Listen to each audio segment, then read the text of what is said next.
Merry meet. I'm Erin Dragonsong, and this is an eLOVEation email video in the Exploring Senses series. 9 fun ways to awaken your inner psychic.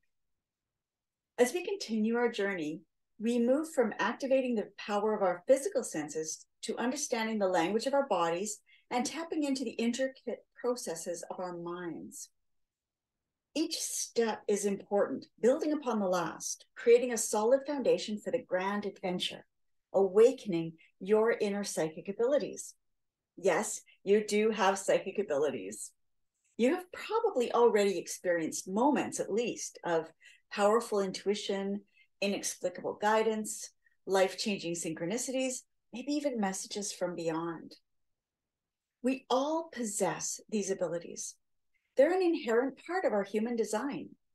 However, since we haven't been taught how to use these powers, and in fact, there's been a lot of pressure to deny them, these skills often lay dormant within us, waiting for our conscious intention and practice to ignite them.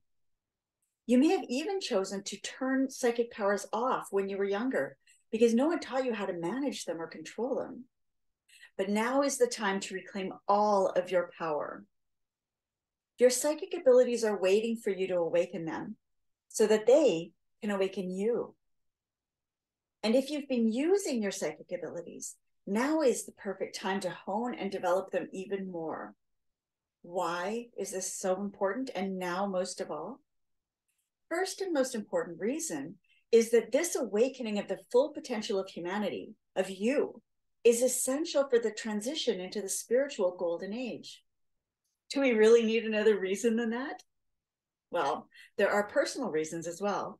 Just as we've been discussing during this Senses series, these abilities have a profound impact on your magical practice, your ability to connect with the universe, with the divine, with your higher self, all of these things.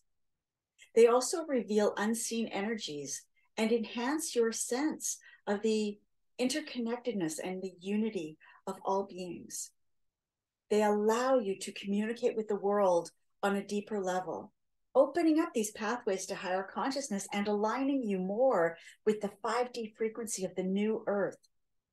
So today, here, I'll offer you some fun and engaging exercises to awaken and help develop your psychic abilities, unlocking that realm of perception that transcends the physical limited senses and connecting you more intimately with the energies and consciousness that actually permeate our world. So, are you ready for fun tools for developing your psychic abilities? Number 1 is using tarot cards and divination. This is one of the best daily practices you can do for many reasons. For instance, it is amazing when you start to notice that something is actually giving you accurate guidance. Something is actually listening to your questions and responding. Something is actually interacting with you on a conscious, intelligent level. It increases your sense of security, your sense of worthiness, your sense of confidence in yourself and in the universe. And I don't want to go into too much detail on that, but this is one of the best daily practices you can use. So how this works is you can use tarot cards or runes or any other divination tool, whatever one that calls to you, to gain information about your upcoming day or to gain insight into an incident that happened. And this process teaches you in a very gentle and satisfying way how you can access your intuition and psychic insights. You'll find that over time, your insights become more based on the psychic intuition part and less on the reading of the tools part. Number 2 is guess who's calling. When the phone rings, or these days your messages go ping, or when someone knocks at the door or something, pause for a moment before answering. Check in with yourself. Is there a hint of who might be there, or perhaps what it's about? Sometimes when I do this, I can't necessarily tell who's calling, but I'll have a sense of what it's about. Like it's either good news, or maybe more challenging news, or something that I've been waiting to hear back from someone, I can sometimes get a sense of what it's about. Sometimes it can be very specific. And that's part of the game. You don't know until you try. We often actually intuitively know who's calling if we just give ourselves a moment to look within. Number 3 is feeling tree energy, connecting with tree energy. So how this goes is you stand near a tree.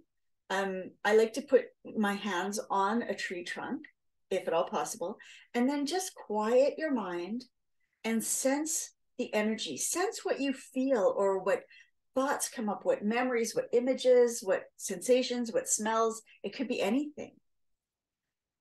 This is not only showing you, not only practicing tapping into this other source of information, but you also start to learn how trees actually communicate with you, how other things are likely to be communicating with you. And it helps you connect with the energies of nature in general and expand your psychic awareness. Again, this exercise helps you develop an awareness of subtle energy shifts around you and sending messages to you. The fourth exercise that I would offer you today is coat hanger dowsing. For this, you can use 2 thin metal coat hangers, or you can use dowsing rods if you have them, to locate energy sources or hidden objects. So how that works is holding the rods, whatever dowsing tools you're using, loosely in like a half open fist, just setting them in there. Set the intention for what you want to find. As you move towards that object, you should notice that the rods turn in your hands to point to it, or sometimes they might separate as you get closer. If you're doing this, you can do this with another person. You can play at sensing each other's auras, where the energy boundary of a person really clearly starts. You can do it the same way. And as you approach getting closer to the other person, the rods will spread open to mirror the width of the energy field right there. So this is a practice that will help you develop your ability to sense subtle energies again, and also to be able to feel someone's aura or someone in your space, for instance. Exercise or game number 5 is jinx coincidences. Notice when you have the same thoughts or speak the same words as someone else. This can indicate a momentary psychic or telepathic connection. I've named this one after the childhood game of calling out jinx when you've said the same word or phrase as another person. Game number 6, guess the card. Guess the card's suit. Hold a deck of cards, and as you're pulling up card after card, try to guess the suit of the card before you look at it. Pick it up, don't look at it, and guess what suit the card is. If this isn't working so well for you, you can start with guessing, is it red or black? Just kind of sense into it and see what you can sense. The trick is to play with this and not take it seriously at all. Letting yourself go will give you actually give you the best results. And this is a game that really strengthens your intuition and psychic senses. Game number 7, the sense of staring. This is a game to play with someone that you see every day, or frequently at least, and make an agreement that once a day you will stare at each other without your awareness. So one time at random during the day, you will stare at your friend. Another time at random during the day, your friend will be staring at you. You won't know when this is going to happen, either of you. And this way you can both practice. As you go through your day, you might notice when you set the intention to notice, you start to notice, right? So as you go through the day, you might start to notice, oh, I think now is when my friend is staring at me, and you can look around. It might be someone else, it might not be your friend. It might be, sometimes it's an animal. You can even tell when an animal is looking at you, especially a predator. Yeah, that's a fun game to play with. It's sort of like the version of the Pink Panther, where, you know, Kato is hiding and attacking the investigator. Whatever his name is, I've forgotten his name. Anyway, number 8, psychometry. This is a game of sensing the energy and history of objects or people or possibly even places by holding them if you're in your hand, if that's possible, and if not, simply resting your awareness on them. It's surprising what you can pick up this way. The insights that come to you might seem outlandish and unreasonable, but often they turn out to be surprisingly accurate. This is a common game that you'll see in psychic circles where someone will hold a ring that belonged to someone else or a piece of jewelry. Something that's got a lot of contact with a person is generally easier to read. Game number 9, seeing auras.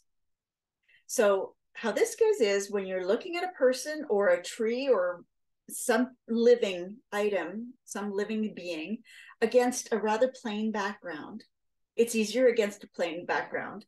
Let your gaze soften and expand so that you're not looking pointedly at the object, but you're just kind of taking it in all at once.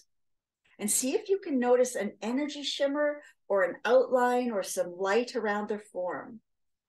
This kind of subtle vision practice can be really helpful for developing greater psychic receptivity. Would you like a bonus one? If you have worked with me before, if you've learned this one, this is an expanding your energy field game. And it's based on the practice that I teach doing the triple circle or triple spiral circle casting. And it involves expanding your energy body and your awareness into the space around you. If you know how to do this, try it out. It helps you connect with the energies of the earth and increase your psychic sensitivity. So what's the point of doing all of this? By incorporating these exercises into your daily life, continuing to explore these skills and trust in your intuition, you'll begin to awaken and develop more and more your psychic abilities and accuracy. You might even, if you want to, develop mediumship or channeling abilities because there is no clear defining line that separates one from the other. They're all kind of the same thing.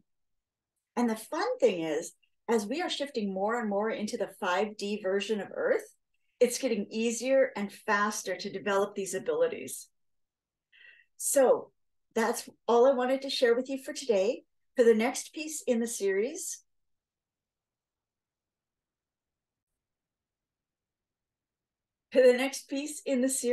which actually tells you why we're doing this series in the first place, what it's really actually all about, please join our eLOVEation email community with the link below, which is at wiccaspirituality.com, wicca-spirituality.com/eLOVEation, eLOVEation.html. Thank you and blessed be. See you next time.